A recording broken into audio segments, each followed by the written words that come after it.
Hey everybody, welcome to Sea Stories. I'm Little Mike. And I'm Doc. And today we got Jason Jones. So Jason started his naval career way back in the day. I'm just going to say that. As enlisted. Yeah.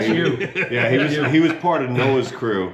Served with John Paul Jones, I think. Yeah. That's my brother. That's your brother? Okay. Yeah. All right. He helped build the locker that's on the bottom of the ocean. Hey, but Jason started as an enlisted sailor and E2?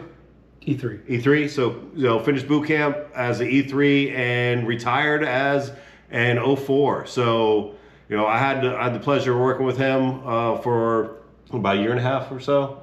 So great dude, and apparently was Chris's neighbor for a while too.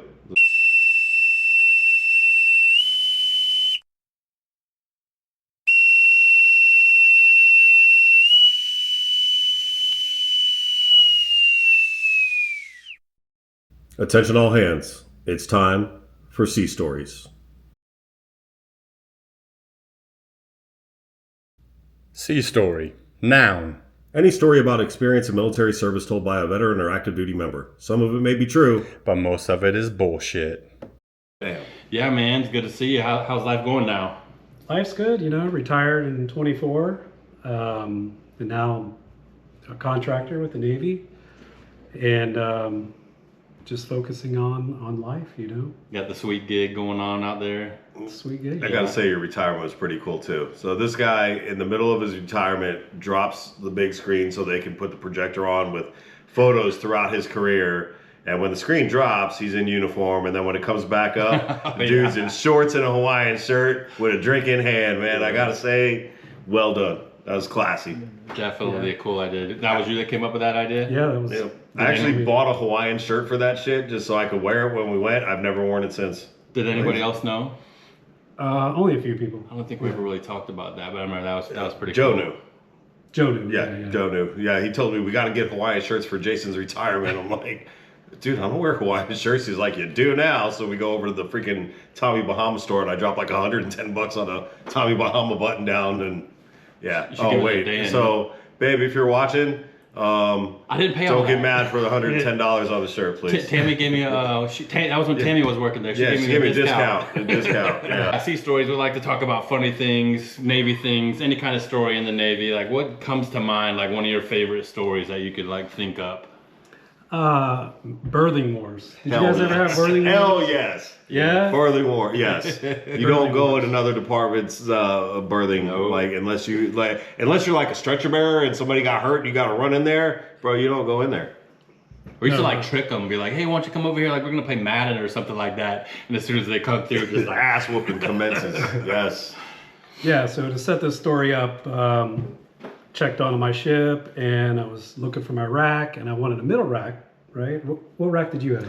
It was usually the middle. Yeah. I always had the top because I'm being so tall and I could keep my knees up. So I actually got lucky because on the sweeps when I was first class in the 40-man berthing we had what we called the Cadillac racks. There were 4 of them, and I could sit up in there. There was 2 instead of 3. Oh, yeah. So it didn't have a top on it. Yeah. Well, and even the bottom one you could sit up in. Oh, damn. Right? Yeah. So I got lucky enough to have Cadillac racks for my last couple ships that I was on with the minesweepers.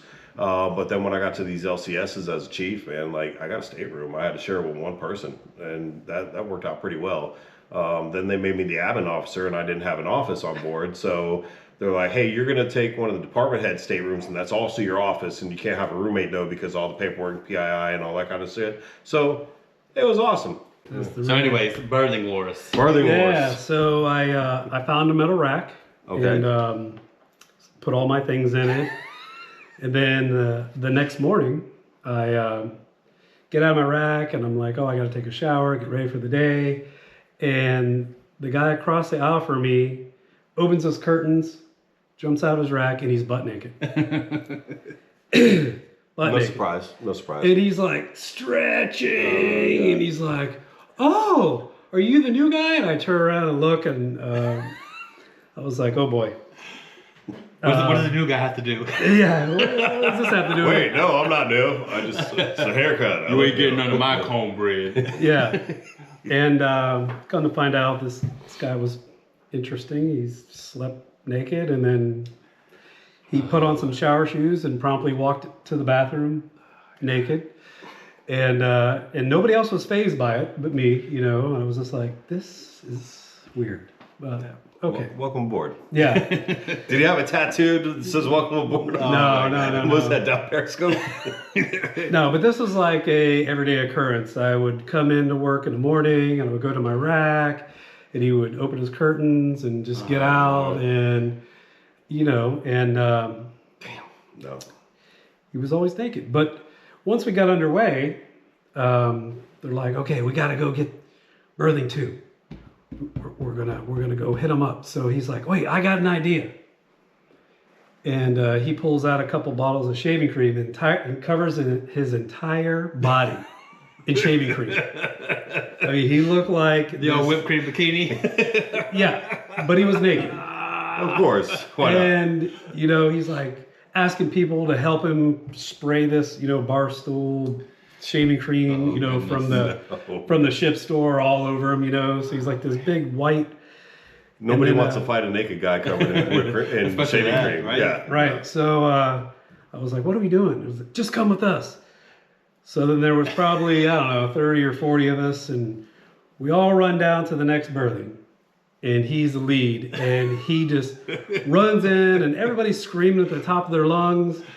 And they're all like in the little lounge area watching TV, and he just does like the Superman, and Across like the deck.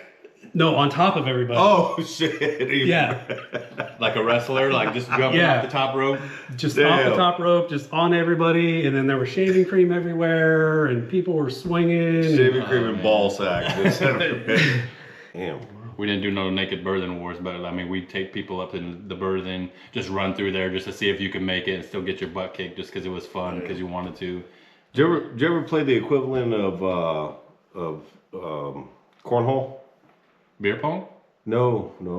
Where you're over here sitting down with your feet apart, and somebody's over there sitting down with their feet apart, and you either take a tape canteen ball. and Tape ball. well, we would take a canteen, fill it up with water, and you got to slide it like shuffleboard. Oh, no. And then it was, the goal No. was hit the other dude in the nuts. No. Like that one didn't work out well for me once or twice. I bet. Oh yeah. Explains a lot. Yeah. Good times. man. So yeah, any other crazy stories that you could think of? The Filipino monkey?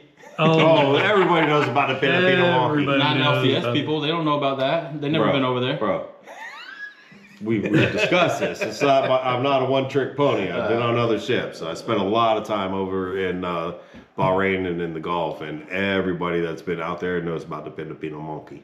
So you just hear you just randomly be on watch, and you're at the helm or something, or you're part of nav team, and it's the middle of the night, and monkey, looking for the monkey. Fuck you. Yeah. So we had a female on one of the ships out there, and she gets on the radios and said something, and hear this guy with a Arabic accent. I can smell your cunt from here. Like, whoa, dude. Take it Like, easy. ma'am, you Take want it somebody easy. else to get on comms? No, I'm fine. Okay. Prior to deployment, we knew we were going to Guam, and my LPO was, he liked to dive recreationally. Recreational diving? Yes. Okay. And I've never been diving before, so he had me come over. He said, you're, welcome to use some of my old stuff. And I fitted it all on before deployment, and we packed it all up, took it to the ship. We got to Guam, and we went out to the site. It was a wrecked Japanese Zero upside down. Oh, nice. Cool. It was 106 feet below, and I never haven't been that deep. I would say that's deep for first Yeah. first Yeah, dive. yeah. Yeah, I haven't been past 50 feet. So I suit up and get my equipment on, and then we start going down, and my ears are ringing, and I'm trying to, what's it called? Clear. Valsalva? Yeah. And they told me to watch my pressure. When it gets to a certain pressure, I need to let somebody know, Yep. and I need to get to the top. So I'm down there. I finally make it down there after I clear my ears, and I'm swimming around. I'm holding my little pressure gauge, and I'm like, oh my gosh. oh my gosh, I'm almost there. I'm so close. I'm like, this is so exciting, but this is freaking me out. And then finally, when I hit the 200 bar or whatever, I was like a rocket, and I went over to somebody, and I was like, and they were telling me, calm down, you're fine. And I went over to another person that was in the group, and I was like, and we had these little whiteboards that were like attached to your belt, and I wrote, we need to go up. I'm at 200. You said 200, and oh, you're fine. And I said, screw this. And I just inflated the no. and I just swam and rocketed to the top as fast as I could. No, that's bad news. And everything was beeping and flashing, all the electronics that I had on way me. too fast. And I got to the top and just shot up like Willie.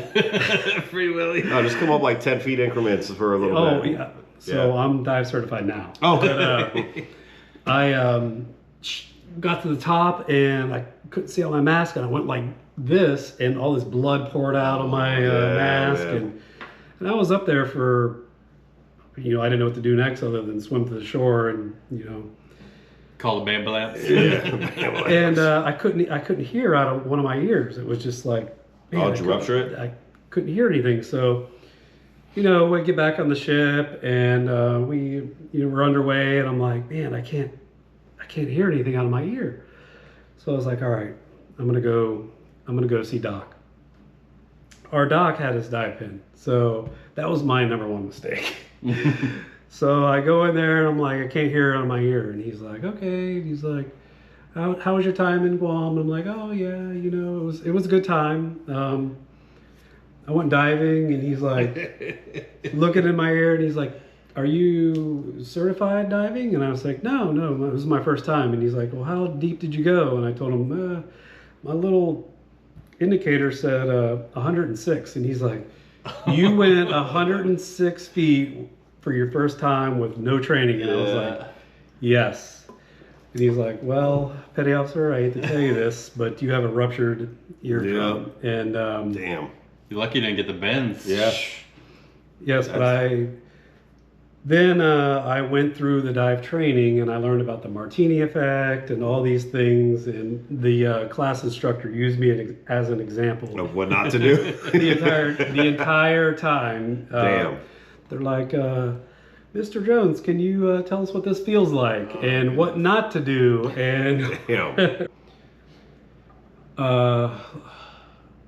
so growing up, my grandfather served in the Navy, right? And whenever I would go visit, he would tell me sea stories. Show the shirts, see them, right? Sea stories. It's a thing. That's kind of the reason why I joined the Navy, right? Yep. So I used to love going over there, and my grandfather would have some bourbon and some water. Bourbon and water was his drink. And he would just go on and on and on. He served on the Kearsarge and a few others, but the Midway, which I commissioned on the Midway. It's out there in San Diego. Yep. And I didn't know you commissioned the Midway. No, I commissioned as an officer. You were commissioned as so I would follow instructions. Yeah. So one morning we're at quarters, and who has the mid watch? Raise my hand, and they're like, stand by after quarters. We have a job for you to do. Okay. So quarters was ended, and then we got together with my watch team, and they're like, you guys had the mid watch? This is the LPO talking. He says, I need you to throw the copy machine overboard tonight. It's in the fan room. All you have to do is lower the lifelines and toss it in. And I was like, roger that, petty officer. Mid-watch comes around, and we report we're going offline for a head break. We go topside. We go to the aft lookout. We're telling them, hey, we're about to throw some stuff overboard. And he's okay, cool. It's going to make a splash. Yeah, could be a big splash. Don't call man overboard. Right? So me and my buddy, my watch team go over, we open the fan room, we roll out this copier, we lower the lifelines, and we just chuck it. And it was amazing. I don't know if you've ever thrown anything big in the ocean at night.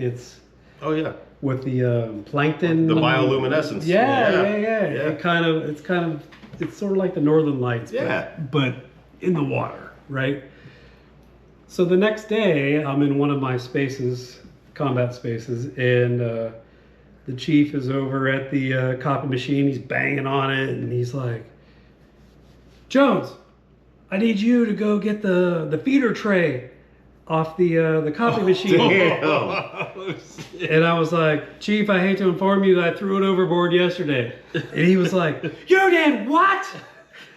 Night ops, chief. Singing like a canary. You can't do no crimes. He stormed over to me and he's like, a few profanities Yeah. and said, "Who told you to do this?" And so it's kind of like follow the orders that are given to you, but always be able to point the finger At whoever upward.